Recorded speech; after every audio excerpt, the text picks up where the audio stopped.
ke-14 amicus curiae itu sudah kita serahkan kepada seluruh hakim, kepada 8 hakim konstitusi untuk didalami, untuk dicermati, untuk dipelajari dan seterusnya. Persoalan apakah amicus curiae itu kemudian dipertimbangkan sebagian, dipertimbangkan sepenuhnya, atau mungkin tidak dipertimbangkan, itu kembali kepada otoritas hakim konstitusi. Jelang pembacaan putusan perkara perselisihan hasil pemilihan umum 2024, pengamanan di sekitar gedung Mahkamah Konstitusi kian diperketat. Dalam pantauan tim Kompas TV, tampak pengamanan terlihat dimulai dari titik patung kuda hingga ke depan gedung MK. Kendati demikian, Jalan Medan Merdeka Barat sejauh ini masih dapat diakses oleh kendaraan, sedangkan penutupan jalan sifatnya situasional. Melihat pergerakan massa yang rencananya akan ada aksi demonstrasi di depan gedung MK. Diketahui sidang putusan terkait perkara PHPU Pilpres 2024 akan dimulai pukul 9 pagi di ruang sidang pleno gedung MKRI.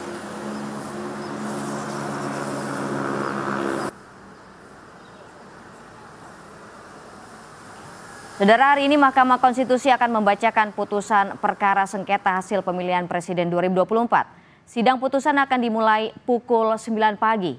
Untuk mengetahui situasi terkini, sudah ada jurnalis Kompas TV Nanda Aprilia di Mahkamah Konstitusi Jakarta Pusat. Selamat pagi Nanda, bagaimana situasi dan pengamanan di MK? Apakah ada aksi penyampaian pendapat jelang pembacaan putusan MK? Selamat pagi Gita dan juga saudara. Kalau ditanya apakah ada aksi, kalau informasi yang kami terima atau kami kantongi sejauh ini informasinya ada.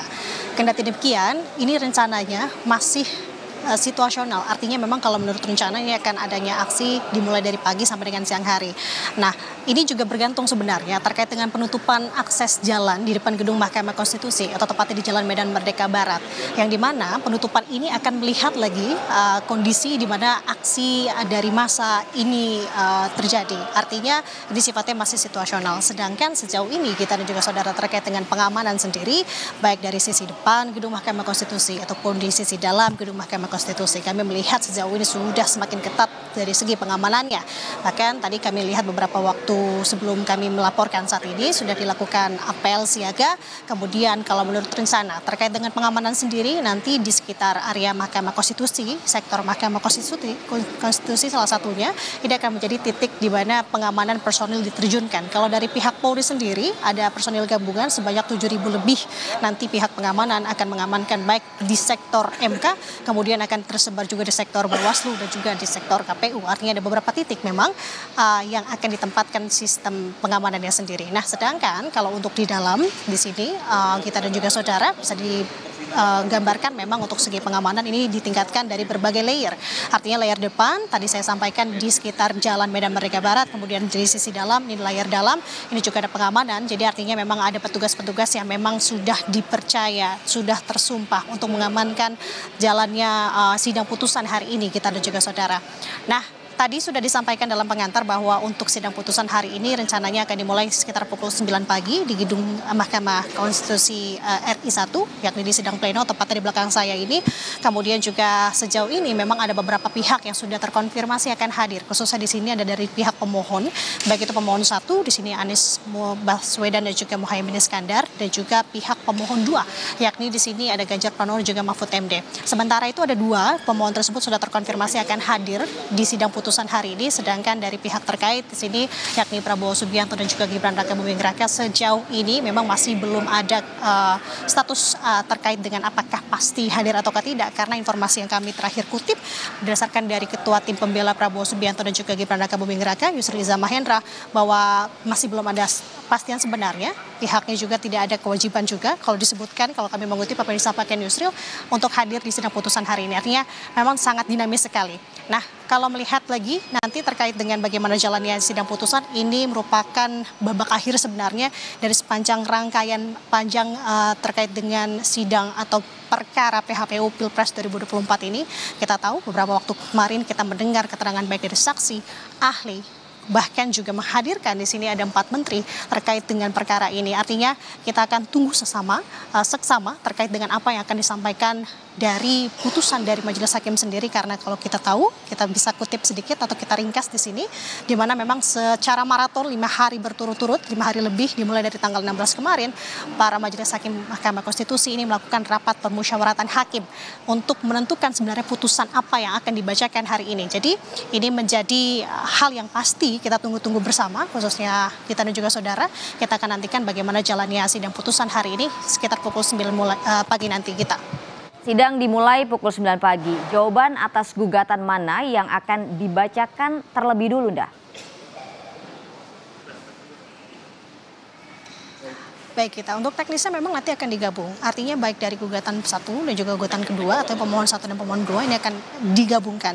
Artinya siapa yang lebih dulu kita akan melihat nanti bagaimana teknisnya. Tapi melihat dari pemohon 1 di sini ada dari pihak Anies Baswedan dan juga Muhaimin Iskandar, bisa kemungkinan akan dimulai dari keputusan dari pemohon 1 terlebih dahulu.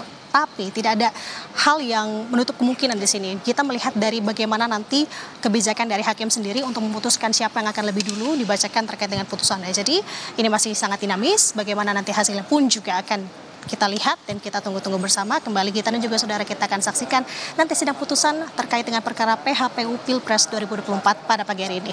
Terakhir, Nda, apa saja poin gugatan sengketa Pilpres yang akan diputuskan oleh MK, Nda?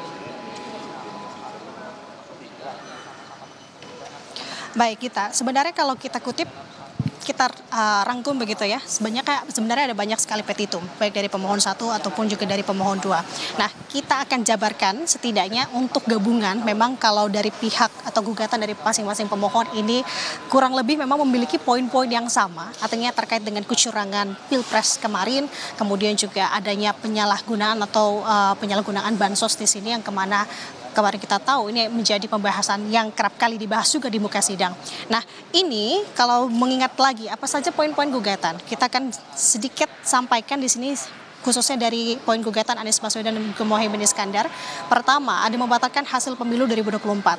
Ini soal KPU diterimanya pencalonan Gibran yang tidak memenuhi syarat batas usia calon wakil presiden di kala itu, yang dimana ketika mendaftarkan ini masih belum diubahnya PKPU 19 tahun 2003. Kemudian ada juga permintaan di mana dari poin gugatan dari pihak pemohon 1 di sini Anies dan juga Muhaimin yang menyebutkan bahwa meminta untuk Gibran sendiri ini didiskualifikasi dari proses pemilihan umum terkait dengan Pilpres 2024 ini, terkait dengan tadi yang poin pertama.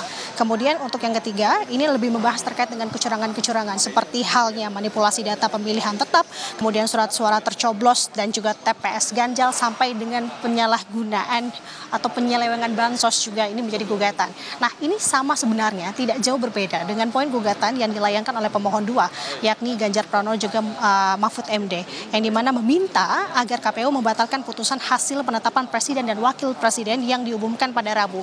Namun yang menjadi pembeda antara poin gugatan dari pemohon 1 di sini Anies Baswedan dan juga Muhaimin Iskandar dengan pemohon 2 Ganjar Pranowo dan juga Mahfud MD adalah poin di mana terkait dengan didiskualifikasinya wakil presiden terpilih di sini adalah Gibran Raka Buming Raka. Kalau tadi pemohon 1 adalah meminta untuk Gibran ini didiskualifikasi. Namun kalau untuk pihak pemohon 2 poinnya adalah meminta mendiskualifikasi Prabowo Subianto dan Gibran Raka Buming Raka sebagai pasangan capres dan juga cawapres. Nah, nanti apakah ini gugatan akan diterima sebagian ataukah diterima seutuhnya, kita masih belum mengetahui. Sampai dengan saat ini memang kemarin tentu sebelum akhirnya dibacakan putusan, para majelis hakim Mahkamah Konstitusi melakukan rapat pemusyawaratan hakim untuk menentukan sebenarnya putusan atau arah apa yang akan diambil. Kita juga tidak mengetahui sebenarnya apa yang dibahas dalam RPH.